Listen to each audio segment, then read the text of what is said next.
자, 이번 시간은 그동안 봤던 삼국 성장 시리즈의 마지막, 우리가 고구려와 백제에 거쳐서 이제 신라와 가야를 이번 시간에 같이 한번 해보도록 하겠습니다. 그럼 천천히 보도록 하죠.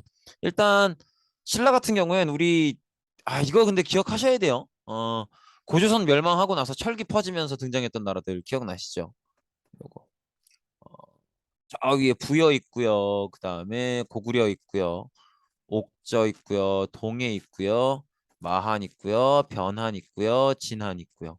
마한에서 뭐가 나와요? 백제가 나오죠. 그다음에 이 뒤어서 보겠지만 변한에서 가야가 나오고요.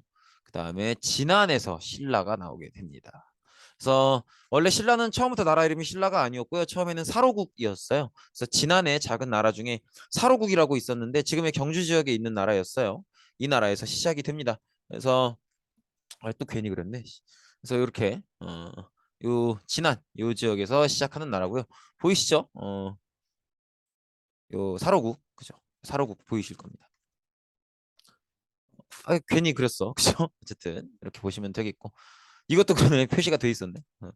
어쨌든 이렇게 경주 지역에 있는 진안 안에 사로국이라는 작은 나라에서 시작되는 나라고요. 경주의 육부로 구성이 되어 있습니다. 요 육부는 그거랑 비슷하게 받아들이시면 돼요. 왜 우리 예전에 부여의 사출도 기억나시죠? 그 부족제적 어떤 부족장이 있는 아니면 고구려도 그랬었죠. 중앙에 왕이 있고 지방에 여러 부족장들이 있는 그래서 대가라고 부르는 오부가 있었죠. 그거랑 비슷하게 생각하시면 돼요. 어, 경주의 6개 어떤 부족이 합쳐져서 사로국이 만들어진 거죠. 그렇게 시작이 된다. 그렇게 보시면 되겠고 이렇게 6개의 부가 있는 지금 이거는 이제 6개보다도 좀 더 많이 표시가 되어 있는데 어, 그렇게 일단 보시면 되겠고요. 그다음에 고조선 유민 세력 중에 일부 세력이 경주 지역 세력과 연합해서 건국했다. 근데 요거는요. 지금 동그라미 이번에 나오는 내용은 어느 나라나 마찬가지예요. 백제 뭐 가야 다 마찬가지예요. 고조선 유민 세력이 그때도 말씀을 드렸지만 다 합쳐지면서 철기도 퍼지고 그러는 거기 때문에 그냥 자연스럽게 그냥 그렇구나 하고 지나가시면 될 것 같습니다. 그리고 당연하게도 철기 문화를 바탕으로 점차 주변 나라를 정복하면서 성장한 나라고요.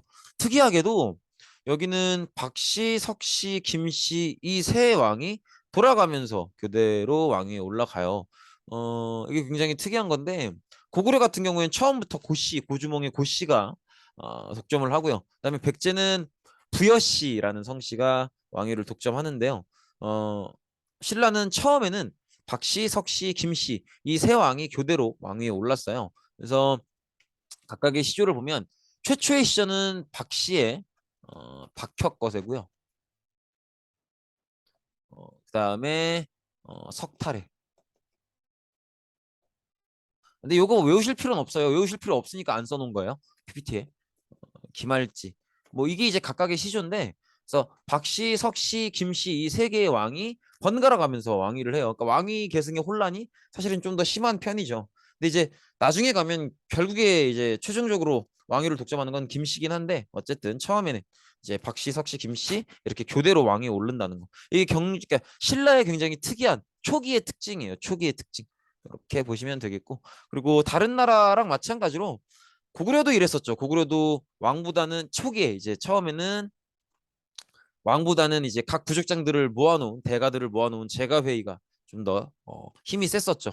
근데 신라도 마찬가지여서 신라도 그 경주의 육부 그 육부 부족들의 부족장 대표 걔들의 회의가 굉장히 국가 중대사를 결정하고 왕권은 아직은 미약한 상태인 왕권은 아직은 약하고 경주에 있는 6개의 부족장들 그 부족장들의 회의가 좀 더 이제 강한 그런 모습을 보이죠. 그래서 이 회의를 화백회의라고 부르고요. 이 화백회의의 특징은 만장일치가 돼야 통과가 돼요. 한 명이라도 반대를 하면 통과가 안 되는 그런 특이한 또 특징이 있죠. 이렇게 보시면 되겠고. 그다음에 신라 보면 신라 위치는 다들 상식상 알고 계시잖아요.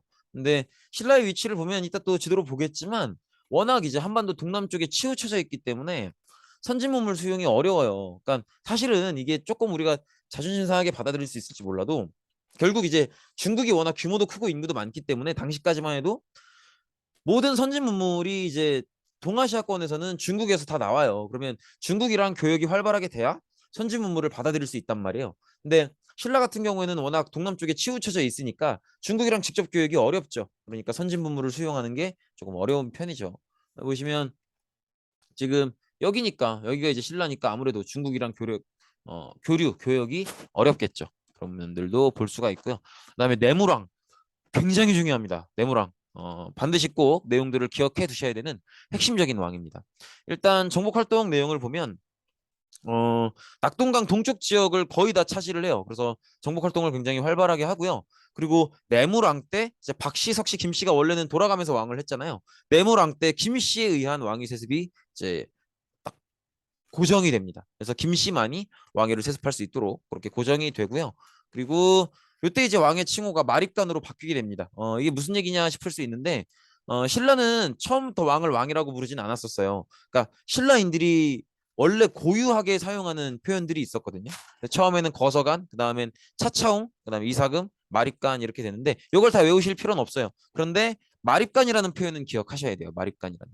그래서 내무랑 때부터 내물 마립간 원래 이렇게 불러요. 그래서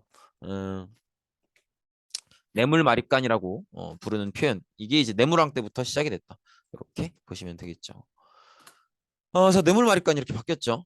그리고 뇌물 마립간의 정말 중요한 특징이 고구려의 정치적 영향 아래 놓인다는 거예요. 이때 고구려는 광개토대왕이었는데, 그러니까 지금 고구려 광개토대왕이면 고구려는 전성기거든요. 그러니까 신라가 모든 발전 속도가 다른 나라보다 조금 늦는 거예요. 근데 일단은 고구려의 정치적 영향 아래 놓이게 되는데 왜 그랬냐면 일단 신라가 백제, 가야 외 특히나 가야 외 침입을 되게 자주 받아요.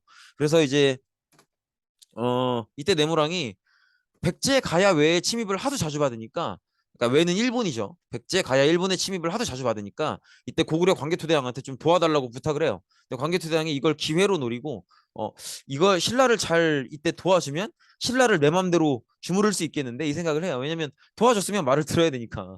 그죠? 그래서 광개토대왕이 이 도움 요청을 듣고 도와주러 가요.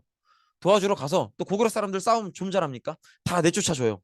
그래서 가야는 이때 또 고구려의 공격을 받아서 굉장히 심한 타격을 얻기도 해요. 어쨌든 광개토대왕이 다 도와주고 그래서 신라가 고구려 광개토대왕 덕분에 위기에서 벗어나게 됩니다.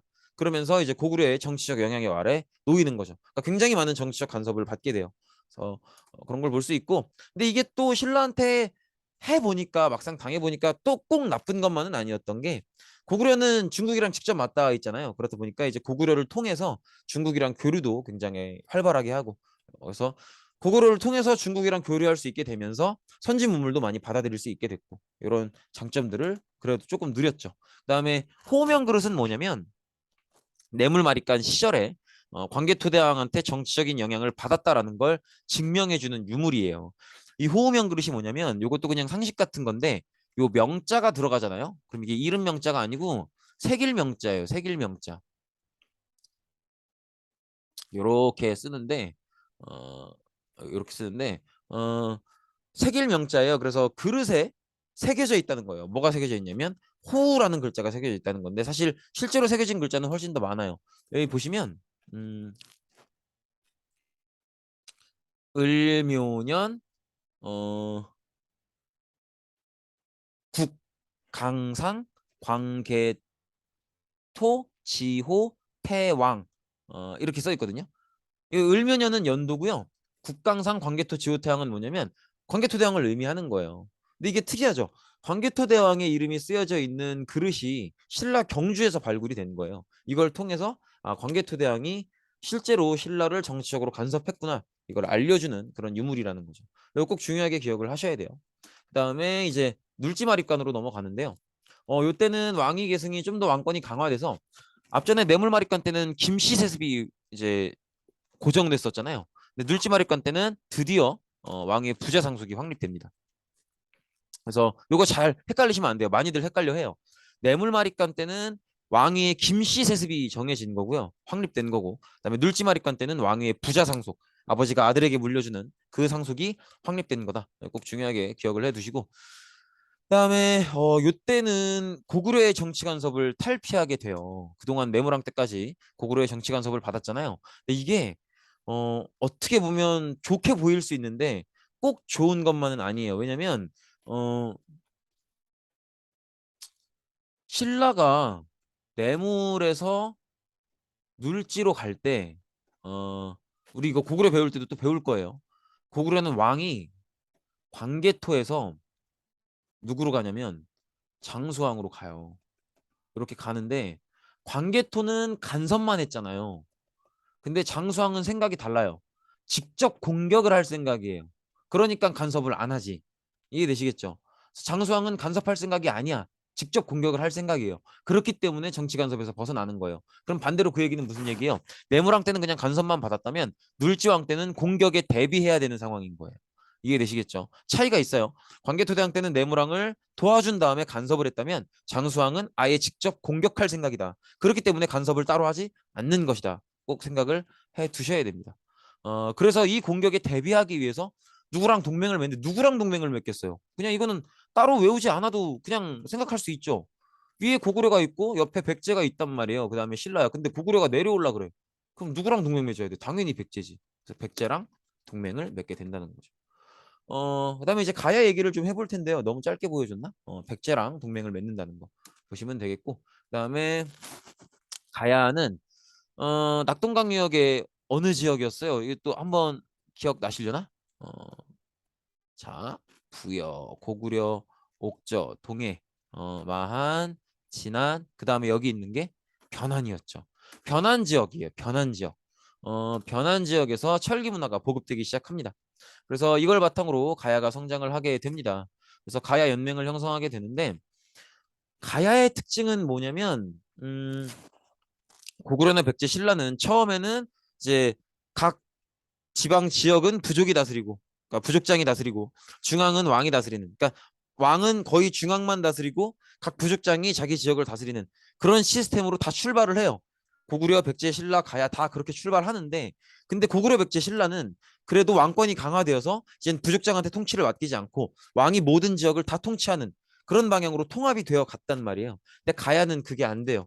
가야는 그게 안 되고 여러 개의 부족장 세력들이 여전히 작은 국가를 유지하면서 그 상태의 연맹인 상태로 그냥 쭉 가는 그런 형태가 돼버립니다. 그래서 우리가 고구려 백제 신라 그다음에 가야가 있다는 걸 알면서도 사국시대라고 부르지 않고 삼국시대라고 부르는 거예요. 왜냐하면 고구려 백제 신라는 어쨌든 왕이 모든 지역을 다 다스리고 부족장이 약해지는 중앙집권화를 해냈는데 가야는 못했다라는 거지.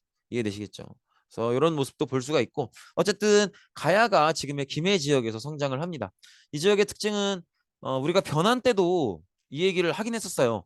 철의 생산량이 굉장히 많아서 그때도 우리 왜 낙랑과 외로도 수출을 했었고, 그다음에 뭐 덩이쇠라고 해서 쇳덩어리를 만들어서 지폐처럼 화폐처럼 쓰기도 했었고 그런 얘기를 배웠었는데, 지금도 그래요. 지금도 이 지역은 철이 많이 생산이 되는 지역이고요. 이때도 여전히 철이 생산이 많이 됐었죠. 그래서 가야는 이 철을 활용한 문화 유물들이 굉장히 많이 남아 있습니다. 특히나 좀 특징적인 게 판가봇이에요. 판가봇. 요거 되게 특이해. 판가봇이라는 건 뭐냐면 이게 이제 가야의 철을 다루는 수준이 얼마나 뛰어난지를 보여주는 건데, 어, 다른 나라의 갑옷은요, 작은 철 조각들을 이렇게 이제 연결해서 옷을 만드는 그런 식이에요. 이런 식으로. 그래서 이렇게 연결하고 이런 식으로 갑옷을 만드는데, 가야는 철을 만드는 기술이 뛰어나기 때문에 아예 이렇게 통짜로 이런 식으로 만드는 거예요. 이게 왜 더 좋냐면 이렇게 철 조각으로 연결해서 만들면 빈틈들이 있잖아요. 이런 식으로. 이 빈틈을 파고들어서 찌르면 된다고. 근데 판갑옷은 물론 단점은 있죠. 물론 이제 몸이 움직이기가 힘들고 답답하고 이런 면은 있는데 그래도 철저하게 방어가 되죠. 그래서 이런 장점들이 또 있는. 어쨌든 뭐 장점이 뭐고 단점이 뭐고 간에 판갑옷만큼은 가야의 어떤 특징적인 유물이에요. 그러니까 가야에서밖에 안 만들어져. 그러니까 판갑옷이 보이면 저거 가야 거다 이렇게 판단할 수 있다는 거죠. 제가 왜 이런 얘기를 하는지 잘 생각을 하셔야 돼요. 그러니까 이건 이 나라만의 특징이다라는 건 반드시 기억을 해 두셔야 돼요. 왜냐면 그걸 주고 이 나라를 물어볼 거거든. 가야라고 얘기 안 해주고 판갑옷을 준 다음에 가야 문제를 내는 거예요. 그렇게 문제들이 나와요.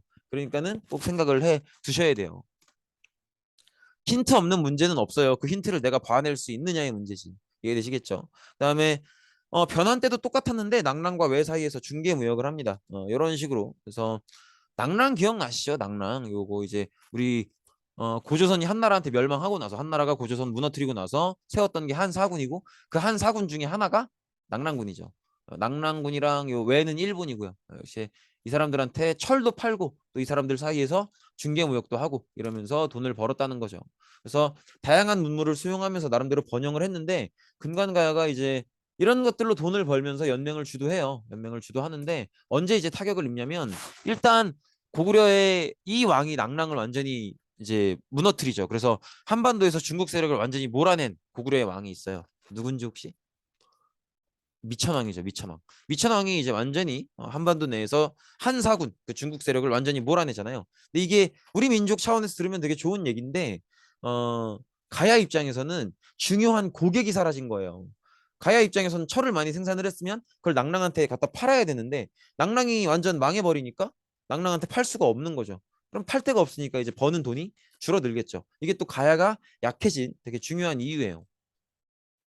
그래서 이제 중개 무역이 중단되고 또 낙랑이 사실은 낙랑이랑 거래하면서 선진 문물을 받아들이고 이런 것도 좀 있었거든요. 낙랑은 중국에서 만든 군연이니까. 근데 이런 것도 좀 어려워지고 상당한 어려움을 겪습니다.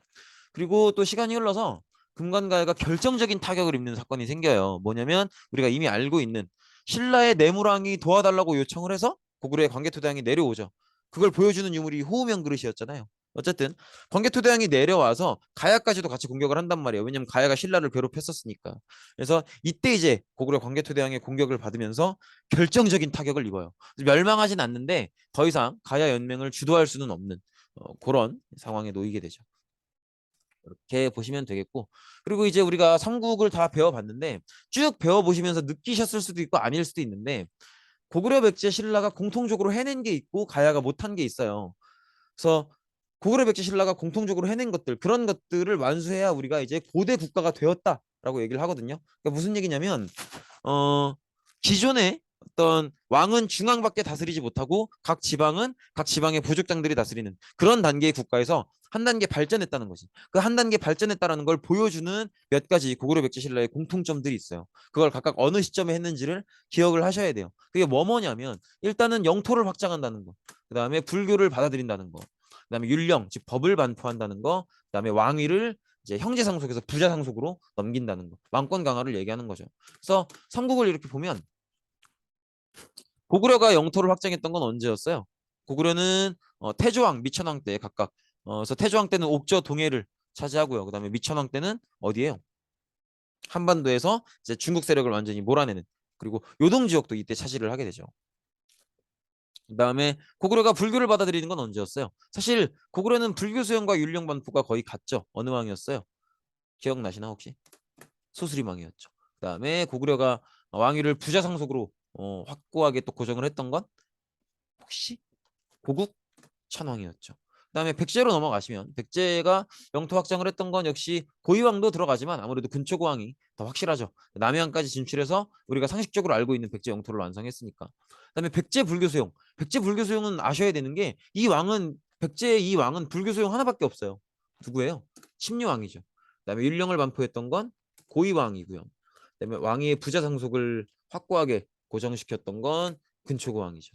신라는 영토 확장은 누가 했었어요? 내무랑이 이제 낙동강 동쪽을 완전히 차지하죠. 그다음에 불교를 수용했던 건 아시는 분도 있겠지만 우리는 아직은 안 배웠습니다. 율령반포도 아직 안 배웠고요. 왕위를 부자 상속으로 요거 헷갈릴 수 있죠. 원래 신라는 박씨, 석씨, 김씨 셋이서 왕을 돌려가면서 했었죠.